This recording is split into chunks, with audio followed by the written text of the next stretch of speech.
The grease clung to my skin, a constant reminder of the endless hours I spent scrubbing, frying, and serving. The clatter of plates and the sizzle of the grill were the soundtrack to my life, a symphony of exhaustion that never seemed to end. They thought I was nothing, just another face lost in the steam and noise of the diner. They saw my worn-out shoes, the faded apron, the tired smile I plastered on for the customers. They had no idea what was brewing inside, the storm of anger and hurt that was slowly building, waiting for the perfect moment to erupt. My hands ached, my feet throbbed, but beneath it all, a cold, hard resolve began to form. They would pay for this, every single one of them. If you love your sister with every fiber of your being, subscribe now. My name is Ava, and for the last 3 years, this greasy spoon had been my prison.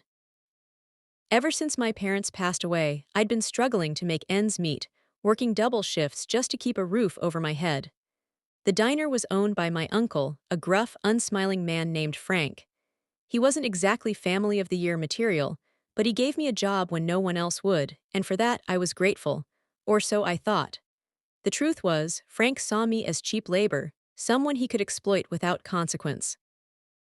He paid me minimum wage, barely enough to cover rent and groceries, and piled on extra responsibilities whenever he could. The other waitresses, a mix of bored teenagers and senile middle-aged women, weren't much better. They gossiped, they complained, and they treated me like the newbie, even though I'd been there longer than half of them. But I kept my head down, I worked hard, and I dreamed of a better future. I saved every penny I could, hoping to one day go back to school and get a degree. Maybe become a teacher or a nurse, anything to escape the endless cycle of scrubbing and serving. Then, one rainy Tuesday afternoon, everything changed. A man walked into the diner, a man who looked like he'd stepped straight out of a movie.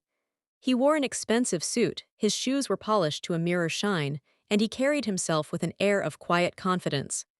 He sat at the counter, ordered a coffee and a slice of apple pie, and watched me as I worked. I tried to ignore him, but his eyes were like magnets, drawing me in. When he finished his pie, he left a $500 tip on the counter and asked for my name. Ava, I replied, my voice barely a whisper. My name is Ava. He smiled, a warm, genuine smile that made my heart skip a beat. It's a pleasure to meet you, Ava, he said. My name is Robert, and I believe I'm your grandfather. The world tilted on its axis. My grandfather. My mother had always told me that her father was a wealthy businessman who had disowned her when she married my father, a struggling musician. She never spoke of him, never mentioned his name, and I had always assumed he was long gone.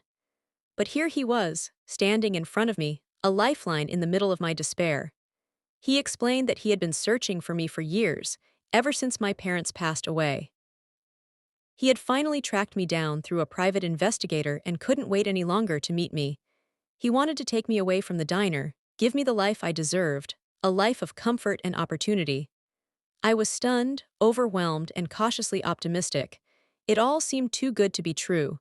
And as it turned out, it was.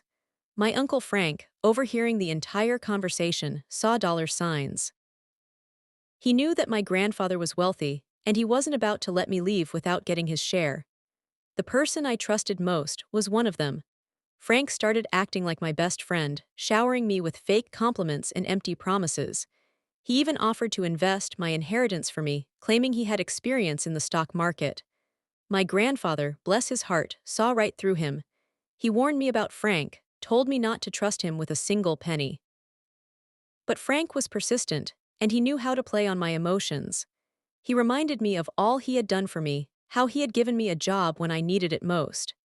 He painted a picture of a shared future, a family business we could build together.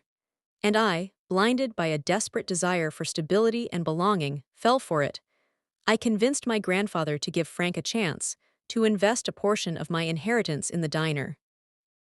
My grandfather reluctantly agreed, but he made Frank sign a contract, a legally binding agreement that protected my interests, or so we thought. Frank, true to form, wasted no time. The moment the money landed in his account, the diner underwent a renovation.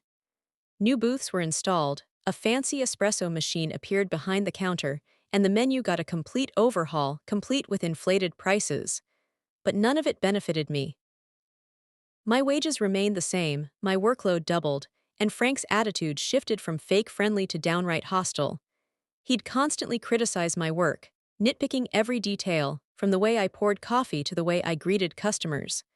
The other waitresses, emboldened by Frank's behavior, joined in on the torment, whispering behind my back and making snide remarks about my rich grandfather. Sleepless nights became the norm.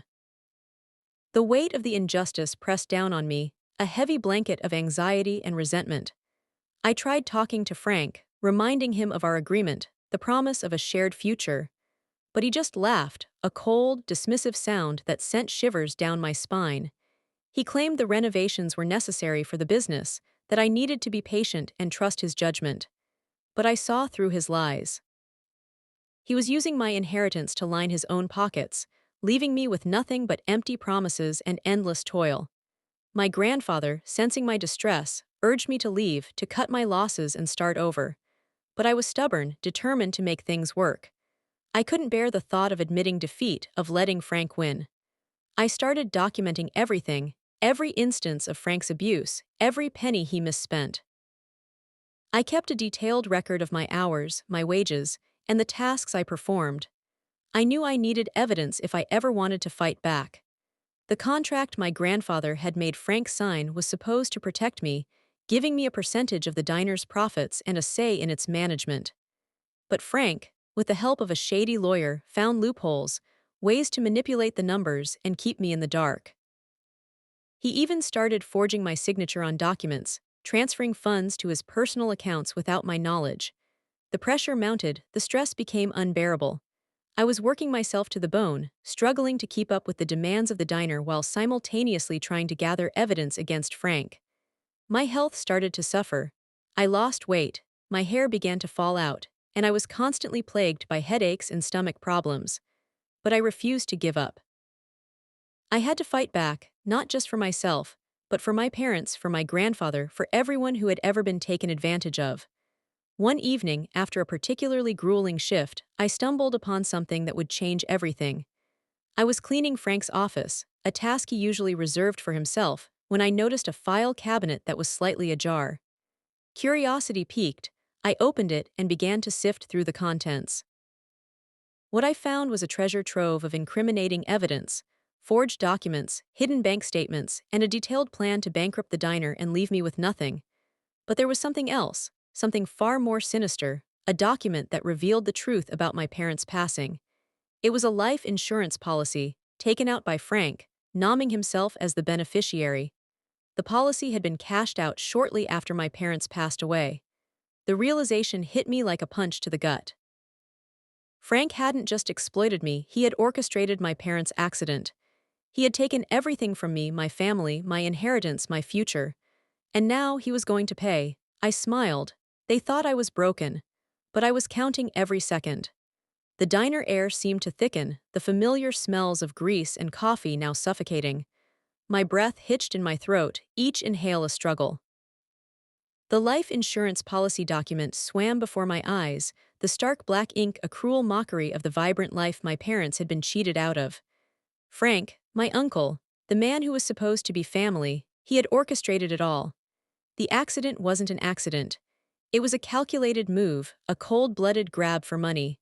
My hands trembled, the paper crinkling in my grasp. A wave of nausea washed over me, and I stumbled towards the restroom, barely making it to the toilet before the contents of my stomach emptied into the bowl. I dry-heaved, my body convulsing with grief and rage. How could he? How could he do this to them, to me? The crimson crept into my vision as all the emotions I had suppressed for years threatened to drown me. I sank to the cold tile floor, tears streaming down my face. The sobs racked my body, each one a guttural release of the pain and anger that had been festering inside. I felt broken, shattered into a million pieces beyond repair. My parents were gone, their lives stolen by a greedy, heartless man. My inheritance was gone, squandered on a failing business and Frank's lavish lifestyle. My dreams were gone, crushed under the weight of his lies and deceit. I was alone, with nothing but the cold, hard floor beneath me and the crushing weight of despair. I wanted to give up, I wanted to disappear to escape the pain and the betrayal. Maybe my parents were right, maybe I should have just let them take me too. I could have ended it all, escaped this constant torment. The darkness beckoned, promising a release from the agony. But even in the depths of my despair, a tiny spark of defiance flickered within me. A refusal to let Frank win. A burning desire for justice. The thought of Frank living his life, enjoying the fruits of his treachery, while my parents lay in their graves was unbearable. I couldn't let him get away with it. I wouldn't let him. A new emotion began to stir within me, a cold, hard resolve that pushed back against the despair. It wasn't hope, not exactly, but something stronger, something more primal. It was a hunger for retribution, a thirst for vengeance. I wiped my tears, took a deep breath, and stood up.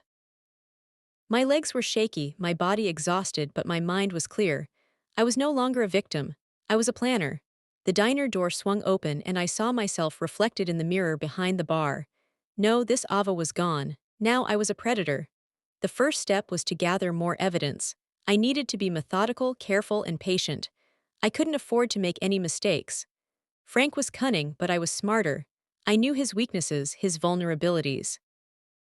He was arrogant, greedy, and he underestimated me. He thought I was weak, easily manipulated. He thought I was just a waitress. He would soon find out how wrong he was. I started spending more time in the office, pretending to help Frank with paperwork, all the while surreptitiously copying files and documents. I installed a hidden camera in his office, disguised as a smoke detector, to record his conversations and activities. I even hired a private investigator, using the last of my savings, to dig into Frank's past and uncover any other secrets he might be hiding. The days turned into weeks, the weeks into months. I worked tirelessly, fueled by my burning desire for revenge. I slept little, ate less, and my health continued to deteriorate. But I didn't care. I was on a mission, and I wouldn't stop until Frank was brought to justice. I knew I was playing a dangerous game. Frank was a ruthless man, and if he suspected what I was up to, he wouldn't hesitate to silence me. He had already taken my parents away, and I was sure he was capable of anything. But I refused to be intimidated. I had come too far to turn back now. I was ready to face whatever came my way, even if it meant risking my own life, because the day they betrayed me was the day revenge was born. I smiled. I played their game, but I was recording everything. I became a master of disguise, hiding my true intentions behind a mask of compliance. I laughed at Frank's jokes, I nodded at his suggestions, and I even offered to work extra shifts, all while meticulously gathering evidence against him. The hidden camera in his office proved to be invaluable. It captured him bragging about his scheme to bankrupt the diner, forging my signature on documents, and even confessing to his role in my parents' accident. The private investigator, a grizzled ex-cop named Miller, uncovered even more dirt. He discovered that Frank had a long history of shady business dealings, including a previous instance of insurance fraud. He also found witnesses who could testify that Frank had been seen tampering with my parents' car shortly before the accident. The evidence was mounting, but I knew I needed to be patient. I couldn't risk exposing my plan prematurely. Frank was a dangerous man, and I had to make sure I had all my ducks in a row before I made my move. One close call sent my heart racing. Frank, growing suspicious of my sudden eagerness to help him with paperwork, decided to install his own security camera in the office. I discovered it just in time, disabling it before it could record anything incriminating. I played it off as a misunderstanding, claiming I thought it was a new smoke detector. Frank seemed to buy it, but I knew he was watching me more closely than ever. The anticipation was almost unbearable. Every day, I woke up with a knot in my stomach, wondering if this would be the day I finally exposed Frank. Every night, I went to bed exhausted, but unable to sleep, replaying the plan in my head, making sure I hadn't overlooked anything. I consulted with a lawyer, a sharp, no-nonsense woman named Ms. Davies, who specialized in fraud and wrongful death cases. She reviewed the evidence I had gathered and assured me that we had a strong case against Frank. She advised me to wait until we had all the necessary pieces in place before confronting him. Patience is key, she said. We need to make sure we have an airtight case, one that will stand up in court and ensure that Frank pays for his crimes. I took her advice to heart. I knew that this was a marathon, not a sprint. I had to be prepared for a long, drawn-out legal battle. I learned everything I could about forensic accounting, studying Frank's financial records, tracing his transactions, and identifying the hidden accounts where he was stashing the stolen money. I discovered that he had been laundering money through a series of shell corporations, using the diner as a front for his illegal activities. I even managed to recover some of the funds he had embezzled, transferring them to a secure account under my control. I also delved into the intricacies of insurance law, researching the loopholes and regulations that Frank had exploited to cash out my parents' life insurance policy. I discovered that he had made several false statements on the policy application, which made the policy invalid and his claim fraudulent. The more I learned, the more determined I became to see Frank brought to justice. I visualized the moment I would expose him, the look on his face when he realized that his carefully constructed world was crumbling around him. I imagined the satisfaction of seeing him led away in handcuffs, his reputation ruined, his fortune gone.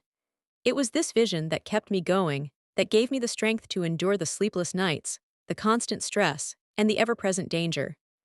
As the day of reckoning drew closer, I started to feel a sense of calm descend upon me.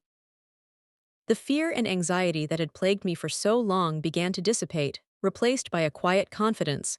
I knew I was ready. I had done everything I could to prepare for this moment. I had gathered the evidence, consulted with the experts, and rehearsed my strategy. I was ready to face Frank, to confront him with his crimes, and to watch him fall. I arranged a meeting with Frank, telling him I wanted to discuss the future of the diner. I chose a neutral location, a small coffee shop a few blocks away from the diner, where we could talk without being overheard.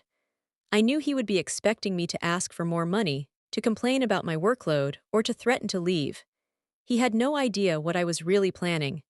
As I walked to the coffee shop that morning, I felt a strange sense of detachment. It was as if I was watching myself from a distance, observing the final act of a play. The sun was shining, the birds were singing, and the world seemed to be oblivious to the storm that was about to break. Their biggest weakness: they thought they were untouchable. The coffee shop was bustling, the air thick with the aroma of roasted beans and the murmur of conversations. I spotted Frank sitting at a corner table, nervously tapping his fingers on the surface. He looked older than I remembered, his face etched with worry lines, his eyes darting around the room as if he expected someone to jump out and accuse him of something. Good, let him be nervous. Let him sweat. I approached the table, forcing a smile. Sorry I'm late, Frank, there was a lot of traffic. He stood up, pulling out a chair for me. No problem, Ava, I just got here myself. His voice was strained, his smile unconvincing. We exchanged pleasantries, ordered our coffees, and then settled into an awkward silence.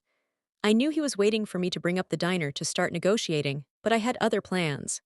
So Frank, I began, my voice deceptively casual, I've been doing some digging into the diner's finances lately. I wanted to understand where all the money is going. His eyes narrowed. What do you mean? Well, I continued, pulling a file folder out of my bag, I noticed some discrepancies. Some unusual transactions. I opened the folder, revealing copies of the forged documents, the hidden bank statements, and the evidence of his money laundering scheme. Frank's face paled. He reached for his coffee, his hand shaking so violently that he spilled some of the liquid onto the table. Where did you get these? He stammered. Let's just say I have my sources, I replied, my voice hardening. But that's not all, Frank. I also know about the life insurance policy. The one you took out on my parents. The color drained completely from his face. He looked like he was about to faint. I don't know what you're talking about, he whispered, his voice barely audible. Oh, I think you do, I said, pulling out the document that revealed the truth about my parents' passing. This policy was cashed out shortly after their departure, with you as the beneficiary.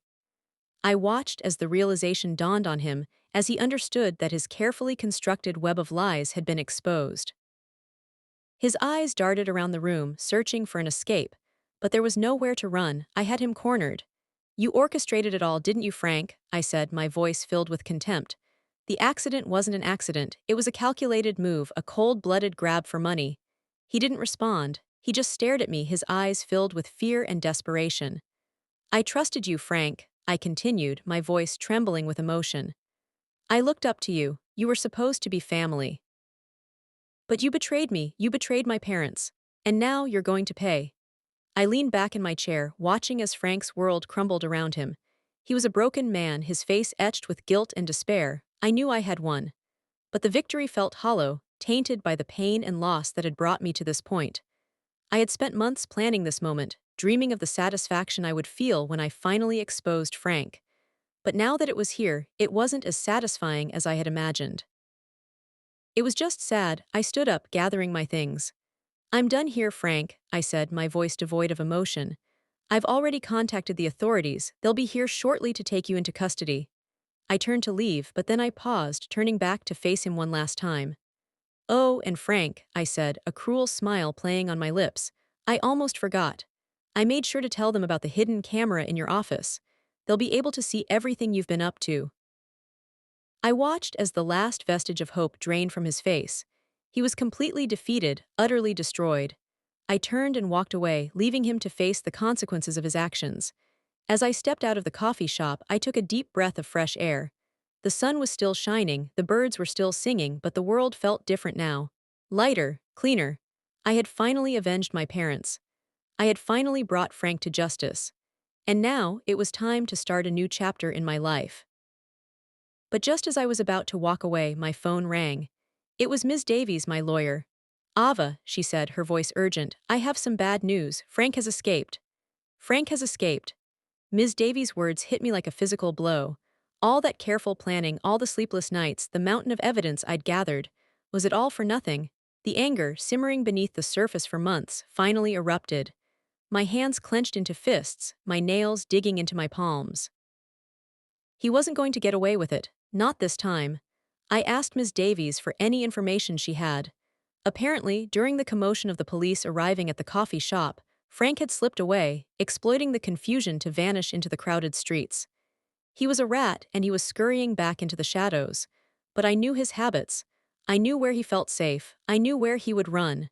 Back to the diner. It was the one place he thought I wouldn't look, the one place that held the last vestiges of his crumbling empire. I didn't waste any time. I jumped into my car, my hands gripping the steering wheel so tightly my knuckles turned white. The drive to the diner was a blur, my mind racing with a mixture of rage and determination. I imagined Frank inside, frantically gathering his belongings, preparing to disappear forever. I wouldn't let him. As I pulled up to the diner, I saw him. He was just getting into his car, a duffel bag slung over his shoulder, his face a mask of desperation. I slammed on the brakes, blocking him in. He looked up, his eyes widening in horror as he recognized me. He tried to start his car, but I yanked the keys from the ignition. He lunged at me, his face contorted with fury, but I was ready for him. I sidestepped his attack and slammed him against the hood of his car. "Where do you think you're going, Frank?" I snarled, my voice dripping with venom. "You're not getting away with this." He struggled against my grip, but I held him firm. I reached into my bag and pulled out my phone. "I'm calling the police," I said. "They're going to enjoy hearing about your little escape." Frank's eyes darted around, searching for a way out. He was trapped. "You think you've won, Ava?" he spat. "You think this is over? It's not. I'll get out of this. I always do." "No, Frank," I said, my voice cold and hard. "This is over. You're finished." I dialed the police, reporting Frank's location and his attempted flight. As I waited for the authorities to arrive, I decided to deliver one final blow. "Remember that hidden camera, Frank?" I asked, a cruel smile spreading across my face. "Well, I made a copy of all the footage, and I sent it to every news outlet in the city. By tomorrow morning, everyone will know exactly what kind of monster you are." The color drained from his face. He knew that this was it. His reputation, his fortune, his entire life was about to be destroyed. The police arrived moments later, sirens blaring. They quickly subdued Frank, handcuffing him and leading him away. As they drove him off, I watched, my heart pounding in my chest. It was finally over. Frank was gone. The diner was mine. And my parents could finally rest in peace. The following days were a whirlwind. The news about Frank's crimes spread like wildfire. The hidden camera footage went viral, exposing his lies and deceit to the world. His reputation was ruined, his business was destroyed, and he was facing a long prison sentence. Ms. Davies handled the legal proceedings, ensuring that Frank paid for his crimes. I regained control of the diner, and slowly, painstakingly, began to rebuild my life. I reopened the diner, renovated it, and renamed it the Phoenix, a symbol of my own rebirth. It became a thriving business, a testament to my resilience and determination. I used the money I recovered from Frank to establish a foundation in my parents' name, helping other victims of fraud and injustice. I finally found peace, knowing that I had honored their memory and brought their tormentor to justice. One evening, I stood outside the diner, gazing up at the neon sign. The air was cool, the stars were bright, and I felt a sense of contentment I hadn't felt in years. They lost everything. I just smiled. Revenge isn't sweet, it's necessary. Would you have done the same? Let me know in the comments. Subscribe for more justice.